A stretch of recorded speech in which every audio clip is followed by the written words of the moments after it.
We're returning now to a publication that we've used a number of times in the past.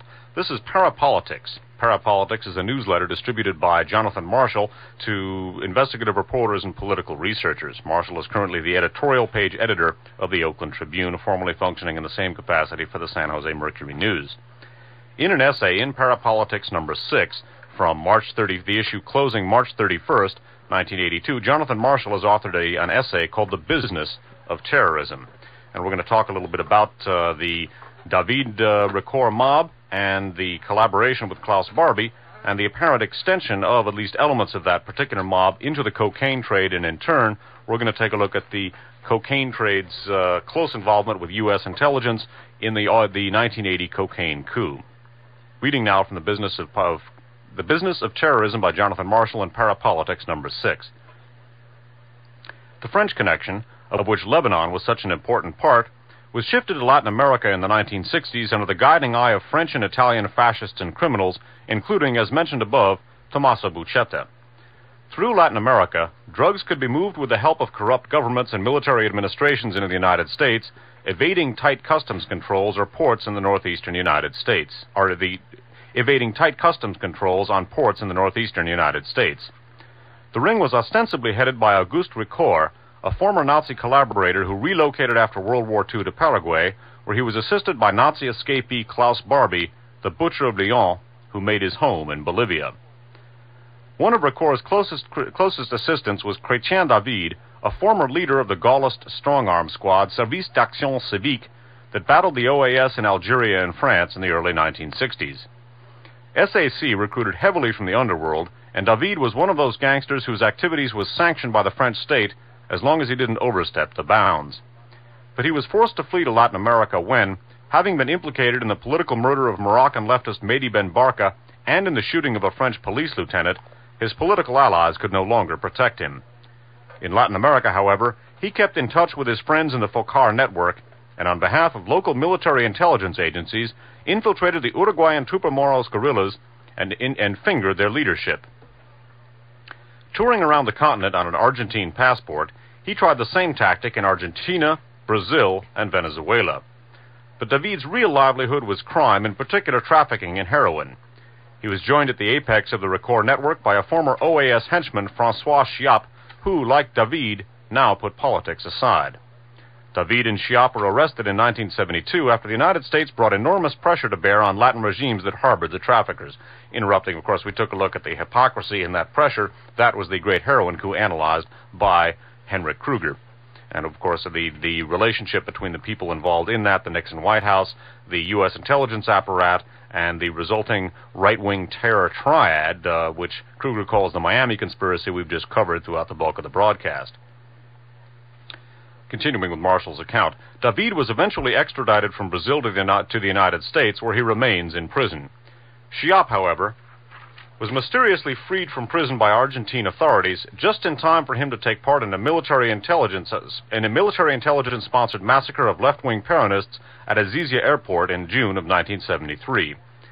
Chiappe became an enforcer for the right-wing Peronist Minister of Social Welfare, José López Rega, a P2 member, who ironically used U.S. military aid to entrench himself as Argentina's preeminent narcotics trafficker. One of López Rega's closest allies and the organizer of the Azizia massacre, Colonel Jorge Osinde, went on to become Argentina's ambassador to Paraguay, a nerve center of the French connection. The French connection, with its terrorist ties, lives on in Bolivia, home of the Bridegrooms of Death, a cocaine syndicate headed by former Gestapo boss Klaus Altmann, a.k.a. Barbie. Altmann, wanted for war crimes in France, is a close associate of Bolivian Colonel Luis Arce Gomez, who became Interior Minister following the notorious cocaine coup that the two men helped organize in 1980. Arce controls a fleet of private planes that he uses to move cocaine. He also commands a force of several hundred agents in the Special Security Service who divide their time between running drugs and torturing political prisoners. According to the New York Times, quote, reportedly aiding the colonel is a team of more than 20 foreign mercenaries from France, Italy, Belgium, Argentina, and other countries. Some of them say they are neo-Nazis. Last year, they helped establish and train the Special Security Service, which became the vanguard in storming government ministries and labor unions in last year's coup, in which more than 40 people died.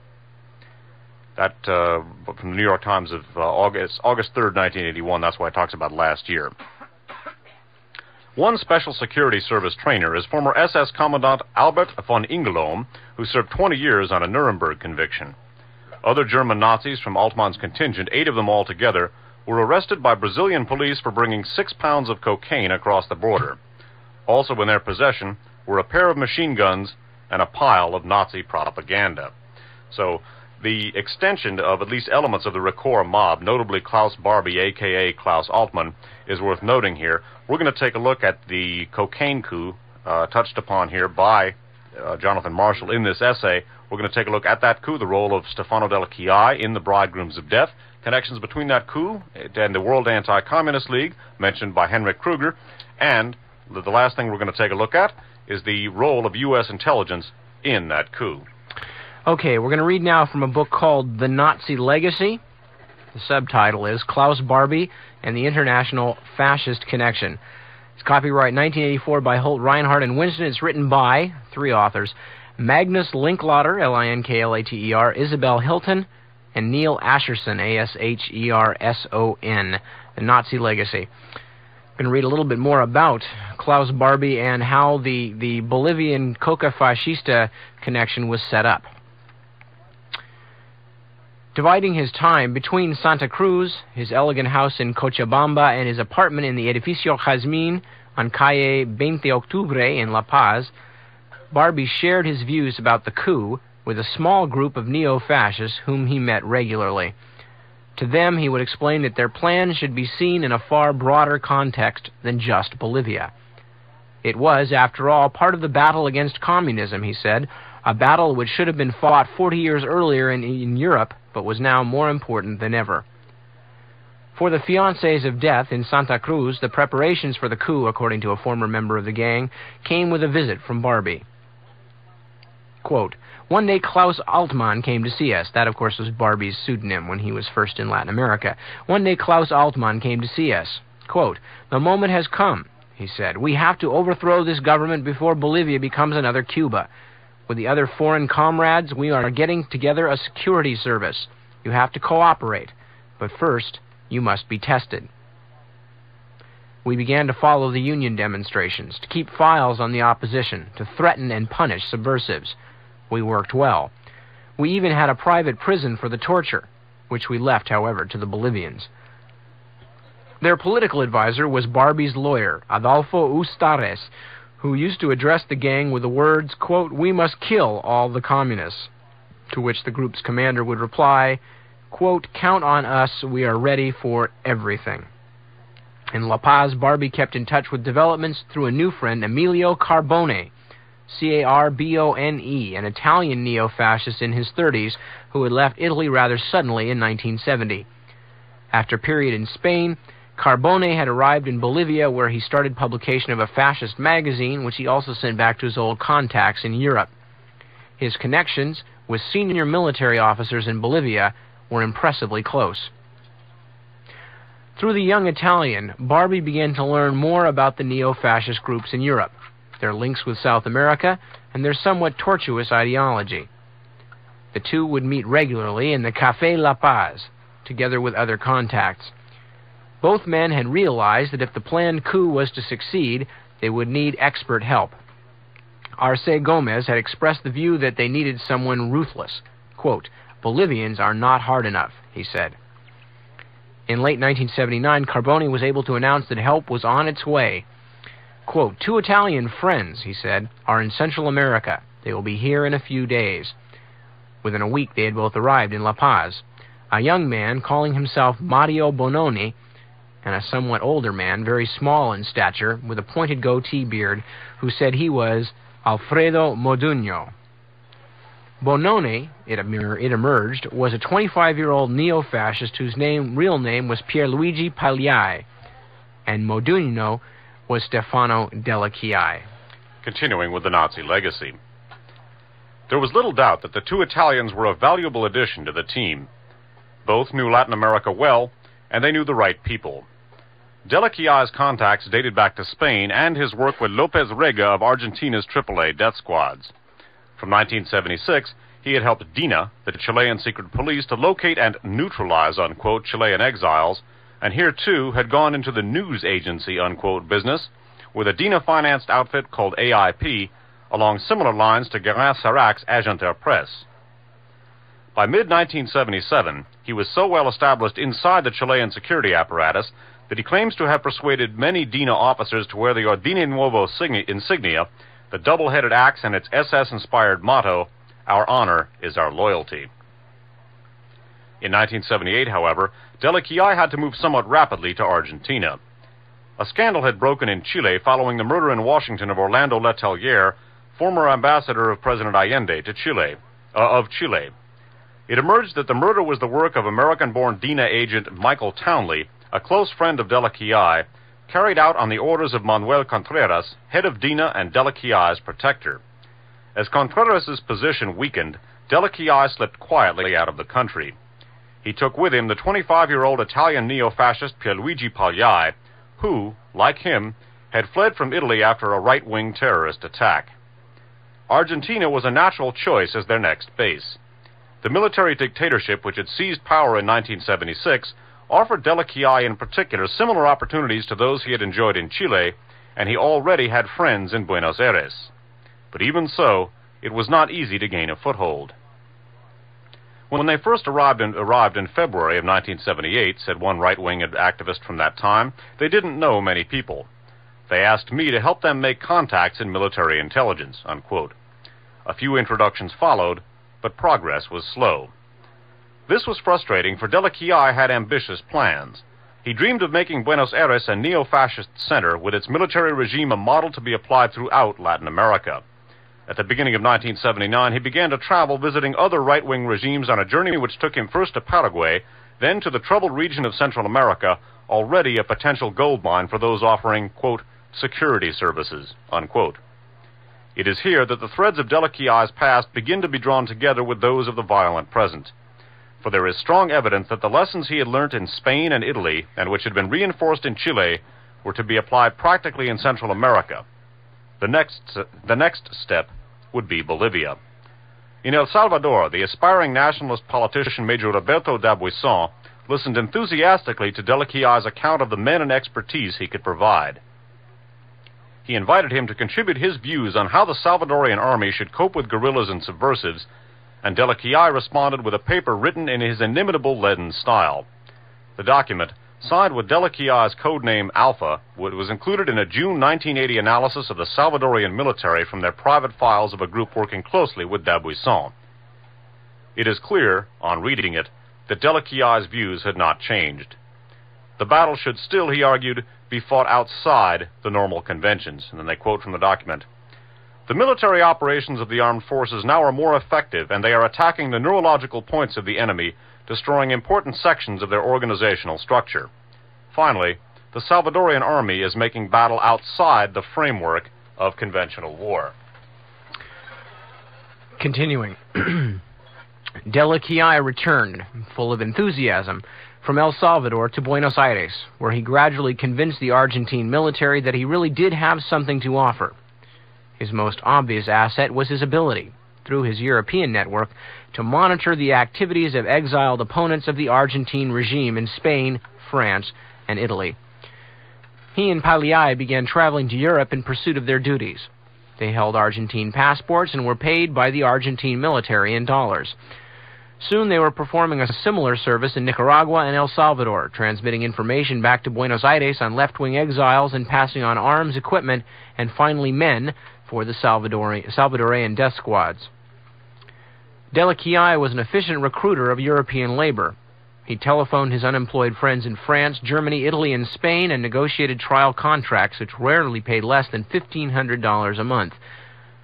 Towards the end of 1979, Argentina's military leaders began to look anxiously at the deteriorating political situation across their northern border in Bolivia.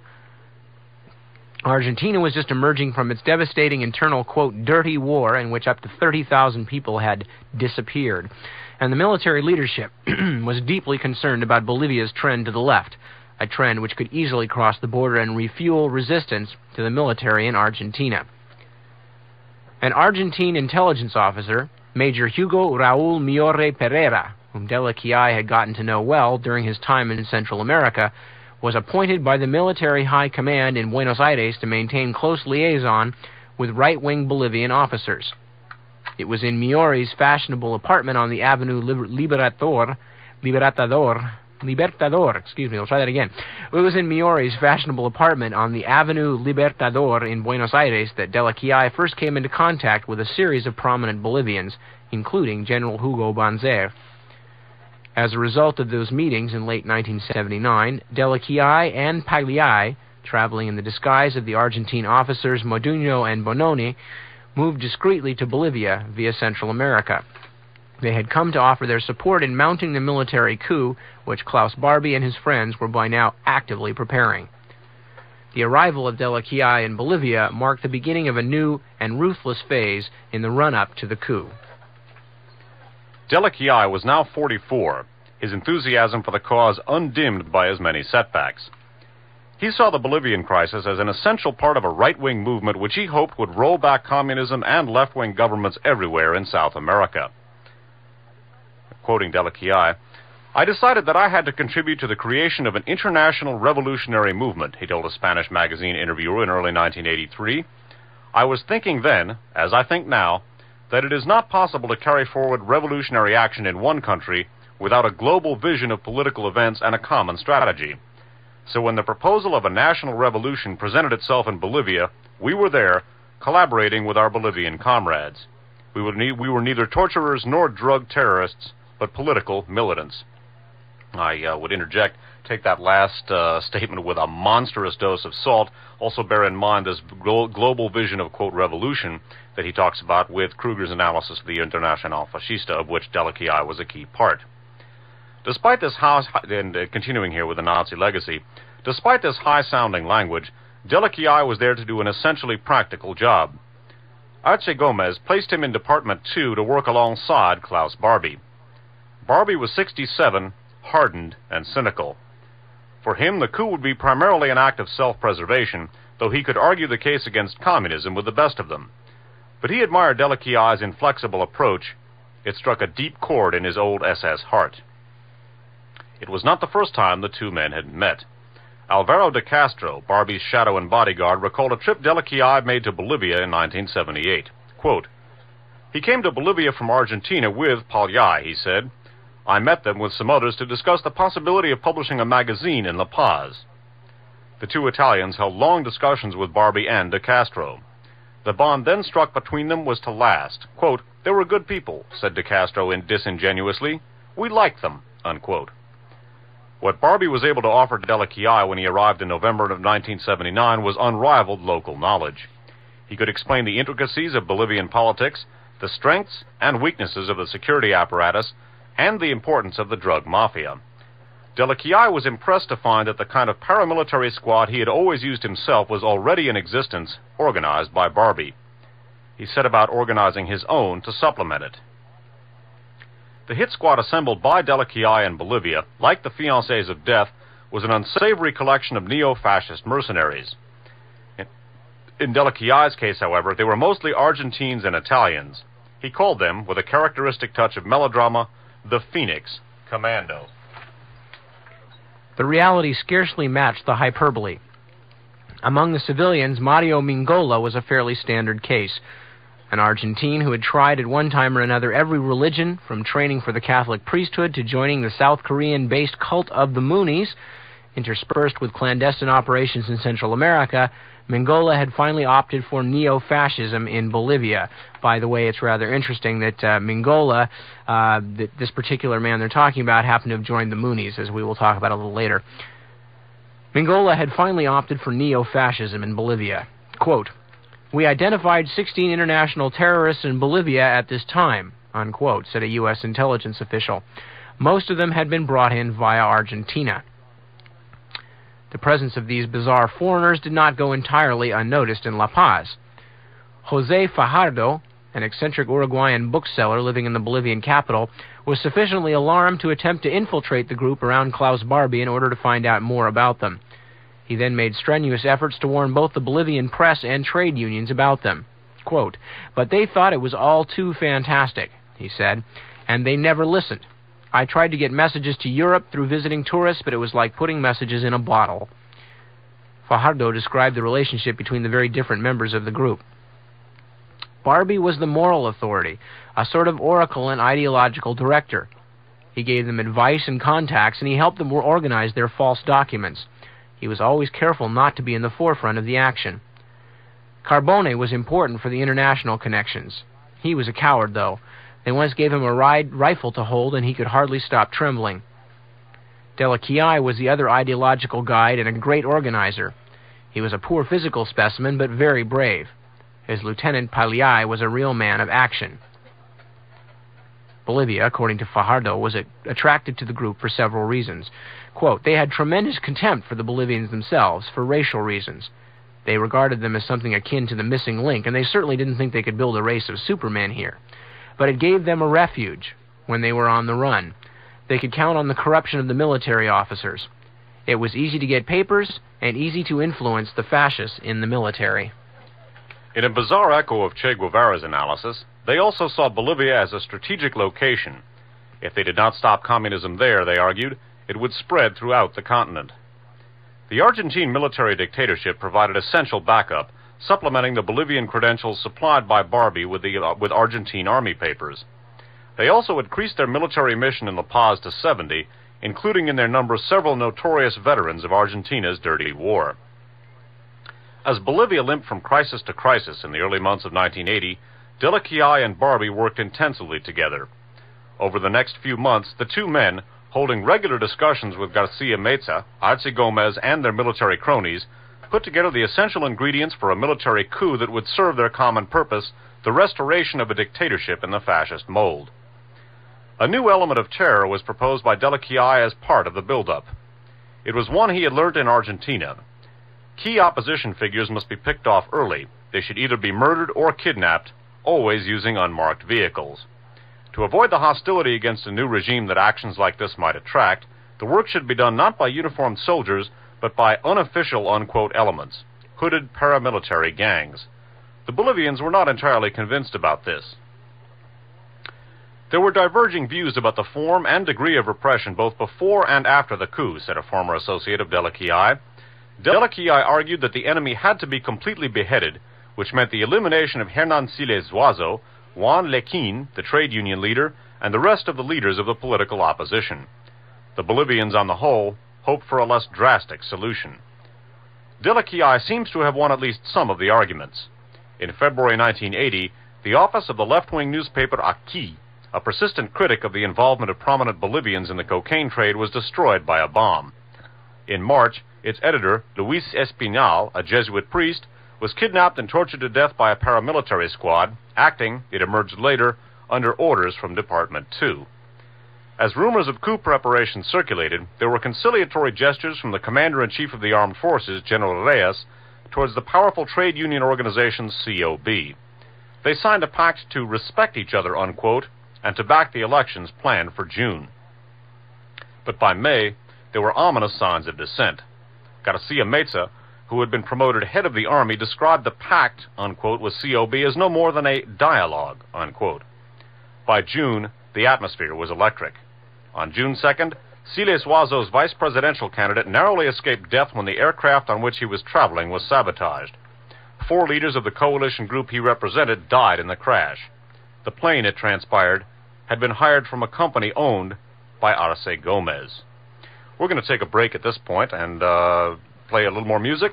Then we're going to come back, read you about the coup d'etat itself, and then we're going to cover the United States' role in that coup. Indeed. So we will be back in just a few minutes with more of Radio Free America with Dave Emory and myself, Nip Tuck. Don't go away. We've got it coming up for you right here on KFJC.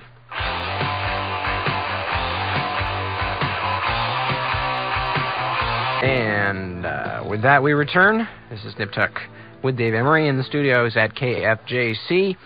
And for the last home stretch here of Radio Free America for this evening, Drugs, Intelligence, and International Fascism. We're going to go back to the book The Nazi Legacy by Magnus Linklater, Isabel Hilton, and Neil Ascherson. And you'll bear with me. I'm having trouble reading. I'm having trouble talking tonight, folks. But we'll try and make this as clear as possible, and we'll explicate some of this stuff near the end of the broadcast. And we've already ID'd, so everything else is copacetic, and we can move on from here. We've been talking about the Bolivian coup d'état, which is highly significant for a variety of reasons, but not least for which it's one of the purest examples of the drug Nazis in action. Available for scrutiny, and of course Klaus Barbie is supposedly may actually finally go to trial this spring. I will believe it when I see it. So this is also very current news, since it was the fall of the Coca Fascista regime in Bolivia that we're reading about its inception right now. It was the fall of that regime that allowed Klaus Barbie to be in a situation where he could finally be extradited to France to stand trial for his crimes as the Butcher of Lyon when he was the Gestapo commander. Anyway, reading from The Nazi Legacy. They moved on July 17th, 1980. At dawn that day, Bolivians woke to the announcement of a military rising in Trinidad, the capital of the Beni, where mutinying soldiers were calling for Colonel Luis Arce Gomez to, quote, lead a national revolution. The 189th coup in Bolivia's history had begun. As the news came through, an emergency meeting was called in La Paz at the headquarters of the trade union organization COB.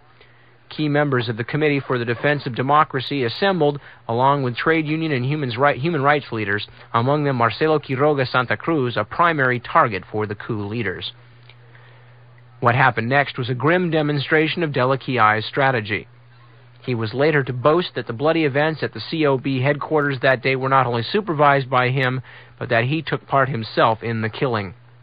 According to Ministry of the Interior sources, the plans for the raid and the attacks on radio stations that day had been devised by a small group consisting of Barbie, Delaquiai, and Paliai, with a Bolivian officer, Guido Benavides, acting as liaison.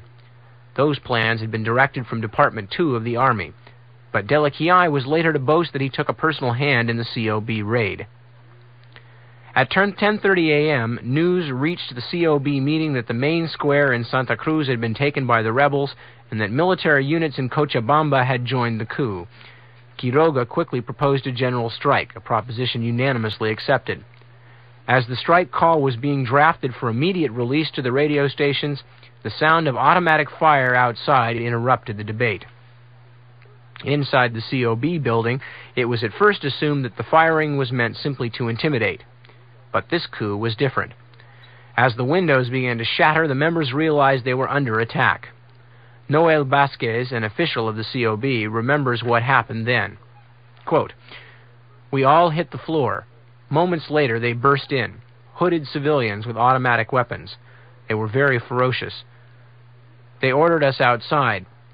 They took the leaders out first, and as we were going downstairs, one of them ordered Marcelo, Quiroga, to stay behind. He refused, but they pushed the others out in front and fired a burst of automatic fire at him. They killed another comrade, too. I saw his body in the angle of the stairs, with Marcelo lying on top of him. I lifted Marcelo's head, and he was still alive but bleeding heavily. Later we heard he was dead." Unquote. What happened next bears all the characteristics of the brutal tactics Delaquiai had been proposing to his Bolivian hosts. The survivors of the COB raid were taken to the headquarters of the Joint Chiefs of Staff, where they were beaten and tortured. The women among them were repeatedly raped. From Army headquarters, the group was taken to the offices of the secret police, and a week of torture and beating followed. Quote, "We spent days in a cement cell without food, living in our own excrement," said Vasquez. "We were tortured by hooded paramilitaries with Italian or Argentine accents." As the COB leadership was led captive away, steps were taken to crush the strike. An armed paramilitary squad launched a heavy attack on a Catholic radio station, Radio Fides, and silenced it. Over the next 24 hours, about 20 trade union leaders were to die, while the leaders of the Peasants' Union, Simon Reyes, was so brutally tortured that he never walked again. The strike call was effective only in the mines, where some miners held out for 2 weeks, but with its leaders rounded up or killed, resistance crumbled. In Santa Cruz, things went equally smoothly. Barbie's lawyer Ustares organized Feeblecorn's gang, now impressively renamed the Special Commando Group, to which he had recently presented an armored car. Quote, "The day of the coup was not very laborious," he said, a former member of the group. "Our job was supposed to be to take the revolutionaries' positions with the assault car. We were destined for important positions, not very bloody ones, and we didn't have to use the assault car," unquote. Ustares' armored car did, however, feature that day. The group took a commemorative photograph in front of it, dressed in battle fatigues and holding automatic weapons. Strung across the car was a banner reading, "Long live Free Bolivia," and prominent in the black row, dressed in battle fatigues, an ammunition belt strapped round his waist and submachine gun in his hand, was Ustares himself. July 17th had gone well for the ringleaders of the coup. By the end of the day in La Paz, the presidential palace and the university were under military control, and every radio station but that of the army was silenced. Outside the capital, the miners' radios continued for a few days until they too were attacked. On July 22nd, the Union leader Juan Lequin, captured in the first assault on COB, went on television to call off further resistance as useless. Garcia Meza, who had supervised the initial rebellion in Trinidad, returned to La Paz for the swearing-in of the junta on July 18th. Sporadic resistance continued, in spite of more than 500 detentions in the first 24 hours, but over the next few days, massive arrests mopped up those who would not manage to reach the security of a foreign embassy or go underground. In operations reminiscent of the Chilean coup of 1973, detainees were herded into sports stadia, from where selected groups were taken out and shot. On July 18th, with the borders closed and the country declared a military zone, the coup had, in the short term at least, been a success. For the citizens, things looked less encouraging. "It became clear who was helping very quickly," recalled one Bolivian. "I was watching television and suddenly found myself watching a string of Argentine soap operas. The shooting was still going on in the streets," unquote. One diplomat said, "Overnight it became the weirdest place imaginable, with creeps with carbines running around and everybody normal off the streets. It was as though the mafia had taken over in downtown Washington," unquote.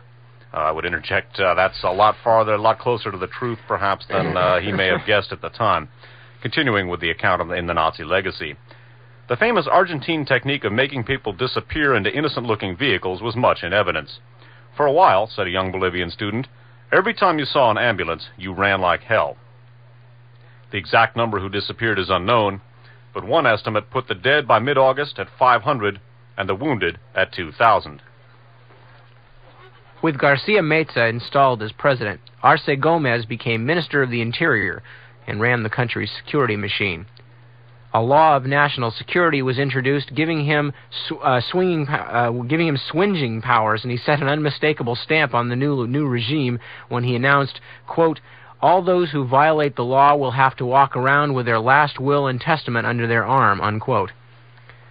Meanwhile, the coup had left the little team in Department 2 in privileged positions. Barbie and the Italians were given command functions in state security under the new Minister of the Interior. Barbie himself, with the rank of honorary colonel in the Bolivian army, continued to supervise internal intelligence.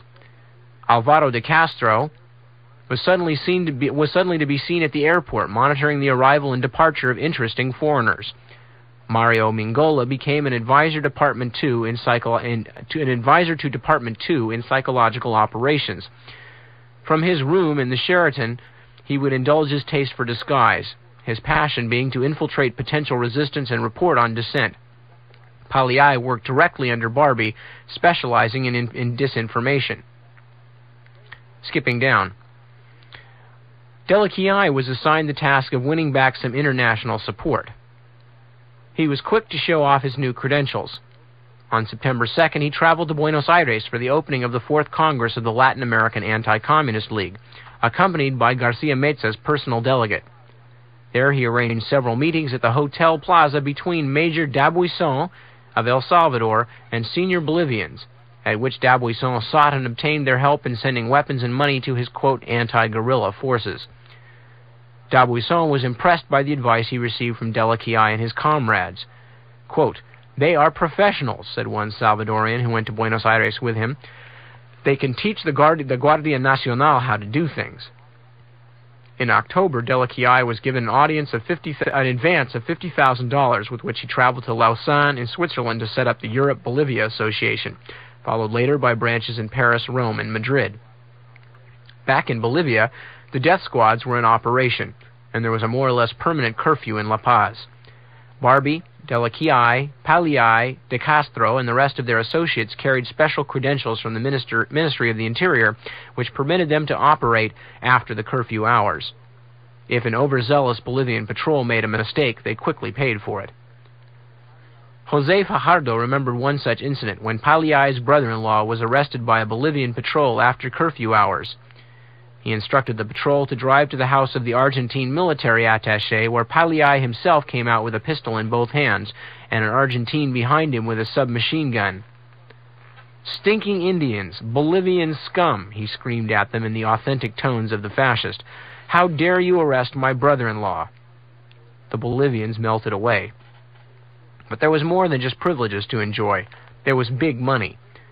As the internal repression continued, the conspirators moved swiftly to profit from their victory and to bleed the drug business. Quote, "For the first time in history," one U.S. official remarked, "the cocaine trade has bought itself a government." The principle under which Garcia Meza intended to operate was laid down at a meeting in the Ministry of the Interior towards the end of 1980. Klaus Barbie summoned Joachim Fiebelkorn and two of the fiancés of death, Kuhlmann and Koplan, to attend. The minister, he told them, had something important to discuss. Arce Gomez handed Fiebelkorn a list of 140 of the smaller Santa Cruz dealers who were to be, quote, suppressed. None of the 5 big drug barons, including Roberto Suarez, was on the list. Quote, "The generals were no longer satisfied with a percentage of the trade," said one of the fiancés later. Quote, "They wanted to control the business. The government wanted to begin a clear-out of the small and medium-sized pasta dealers so that they could concentrate on the big ones afterward." This using the government alleged narcotics enforcement, the elements of the government supposedly to control the narcotics trade, was in fact used to eliminate the competition here for the bigger people, and that, of course, is very reminiscent of the great heroin coup as postulated by Henrik Kruger. Continuing. Once again, Barbie was in control of the squad, handing down instructions to Fiebelkorn and reporting back on the activities of the fiancés to Arce Gomez. Increasingly, as the group became more arrogant, he found himself relaying horror stories about their excesses. A monster had been created which would be hard to tame again, but Arce Gomez was untroubled. The monster was making him a great deal of money. Licenses to transport the coca leaf, available only from the Ministry of the Interior, cost $1,500. For a plane to take off unmolested by the authorities could cost $30,000. And of course, there were direct profits to be gleaned from that section of the traffic which Arce Gomez and Garcia Meza controlled directly. There was more than enough for everybody, as a member of the gang remembered. The Garcia Meza regime put us into the money. We transferred our general barracks to a building near the airport, surrounded by trees and a 2-meter cement wall. On the terrace, we installed 2 machine guns. The generals in the government had decided to take the drug traffic into their own hands, going round the dealers and intermediaries. It was a big affair, $2,000 million worth. In November, playing out his public role, Arce Gomez announced publicly that drug trafficking in Bolivia would be punishable by the death penalty under a forthcoming internal security law. More secretly, in the course of another meeting in La Paz, Garcia Meza told the fiancé leadership, quote, "We have to operate in a convincing manner," unquote. The key to Garcia Meza's plan lay in a secret report headed Plan 001-FRGE, an unassuming, plain white document prepared for him by, quote, Special Intelligence Group No. 2 of the Army. It is clear from the criticisms it contains of Department 2 that this remarkable document was prepared by a rival section within Arce Gomez's organization, but some of its warnings about the excesses of the fiancés echo precisely what Barbie had already begun to pass on to the minister. The report began, "Fulfilling your instructions, Colonel Camacho, a senior intelligence officer, put the Special Intelligence Group in touch with the principal exporters of cocaine. The great majority of those interviewed showed great enthusiasm for your Excellency's plan. In order that we might perfect the plan, they facilitated visits for us to several factories that we might observe the various processes and gave us samples of the finished product. The report is a fascinating and detailed account of the business conducted by the major traffickers, the favored and most profitable export routes, the maximum tax that the traffickers would pay in protection money, and the problems the traffickers currently faced. High on the list were the excessive demands for protection money from government officials. These should be controlled, said the report. For the success of the plan, the exporters consider essential to the suppression of individual and workshop production. It is necessary to guarantee the functioning of industrial plants which have a capacity of 5,000 kilos a month. This was the task assigned to the fiancés of death. All the cocaine seized was to be handed over to the Ministry of the Interior. The rest of the confiscated property could be counted spoils of war. And as Joachim Fiebelkorn later testified in the course of his Frankfurt trial, the man who ensured that the special police passes were issued and who ironed out any problems that arose was Klaus Barbie. He was also responsible for paying the fiancés, which he did every month, using a Major Luis Cosio as the go-between. Cosio had once worked for the Drug Suppression Agency, but had switched sides, so he was a useful and knowledgeable intermediary. The leaders of the fiancés returned from their meeting with Garcia Meza in high spirits and threw a party in Santa Cruz. Fiebelkorn was splendid in his SS uniform, recalled one member of the group. The women from the Women's and Mothers National Front gave us flowers. The party ended with shouts of Heil Hitler. So basically, we've seen how the government, basically, as one official put it, the cocaine trade had bought itself a government, and we're now going to take a look at the U.S. government's role in promoting that coup. And one of the contact points, and a rather interesting one, between the U.S. government and Bolivia was through the filter of the Unification Church of the Reverend Sun Myung Moon. Strange stuff, but then again, regular listeners know that strange stuff is what to expect. All of it documented. This is from an article in the Covert Action Information Bulletin. This is bulletin number 25, originally published in, I believe, winter 1986. Covert Action Information Bulletin number 25 from winter of 86. The article itself, the entire article, and I just lost the front page, is called Klaus Barbie, A Killer's Career. It's by Kai Herman, copyright 1984. And this is in the middle of the article after talking about the coup itself and the cries of Heil Hitler as the rightists took power. The first official well-wisher who visited the newly inaugurated President Garcia was a surprise, at least for outsiders. He was the acting leader of the Moonies, Colonel Bo Hee Pak. And for those of you not familiar, it's 3 words, 3 names, B-O-H-I-P-A-K. The representative of the sect's founder, Moon, announced after his return to the U.S., quote, "I have erected a throne for Father Moon in the world's highest city." According to the legally recognized assessment of 4 clergymen from Hessen, a West German state, the Moon sect is a, quote, criminal union that espouses human psychological terror and proclaims a fascist system, unquote. The Moon sect possesses, among other things, munition factories in South Korea and television channels in South America. They regard their founder, Moon, as, quote, Holy Father, and President Reagan as the world's, quote, political savior. A representative of the Moon sect had come to Bolivia at the end of the 1960s. On the 13th floor of the Jazmín building in La Paz, an Asian named Harumiko Iwasawa sat with some Americans, and no one seemed to know what they were actually doing there.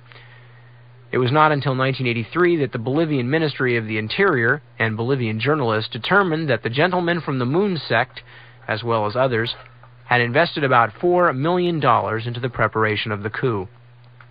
Membership lists of the political Moon organization Causa were found. At the top of the list were the names of almost all the leading military personnel who, at the same time, had been honoring the swastika in Barbie's lodge. Even junta leader Garcia had been converted to the Moonies for a time. Barbie was skeptical of the sect's activities, but had to accept the Moon people as allies. On May 31st, 1981, 9 months after the cocaine general's coup, almost the entire leadership of the Moon sect and their Latin American political organization Causa flew to La Paz. Before 200 invited guests in the Sheraton Hotel's Hall of Freedom, Moon's representative Colonel Pak and the Bolivian junta leader Garcia began by praying for U.S. President Reagan, who had been wounded in an assassination attempt. Pak then explained, quote, God has chosen the Bolivian people in the heart of South America as the ones to conquer communism, unquote. The Moon Organization Causa started their political missionary work throughout the entire country. 50,000 of the sect's books, according to a Bolivian intelligence agency report, were brought to La Paz by an American Air Force plane. Let me read that again. The Moon Organization Causa started their political missionary work throughout the entire country. 50,000 of the sect's books, according to a Bolivian intelligence agency report, were brought to La Paz by an American Air Force plane. Along with ideological, quote, enlightenment, the education of an anti-communist people's army for a, quote, armed church began. Around 7,000 Bolivians took part in the pre-military training. The Israeli embassy supported the campaign and delivered, among other things, instructional films about the fight against the Palestinian resistance. The leader of the Moon Group in Bolivia was Thomas "Tom" Ward. Barbie and the pale American Ward, who always seemed to be absorbed in prayer, were often seen together. Tom Ward was also the man who delivered a payment from the CIA in early 1981 to the Argentinian intelligence lieutenant Alfredo Mingolla, M-I-N-G-O-L-L-A. The $1,500 monthly salary for Mingolla was paid in the Causa office belonging to William Selig, Ward's representative. Selig put less stock in pious attitudes than his boss. He was an electronics specialist with experience in Vietnam and advised the Bolivian intelligence organization on technical matters. The third man in the CIA cadre of the Moonies was Paul Perry, who had already tried to organize a, quote, armed church in Brazil. The Argentinian agent Alfredo Mingolla at first knew little about the connection between the Nazi Barbie and the Moonie Ward. 2 days after his recruitment by the CIA, says Mingolla, he met the old German, unquote, in the courtyard of the Bolivian General Staff. Mingolla came out of Department 7 of the intelligence agency. Barbie came out of Department 3.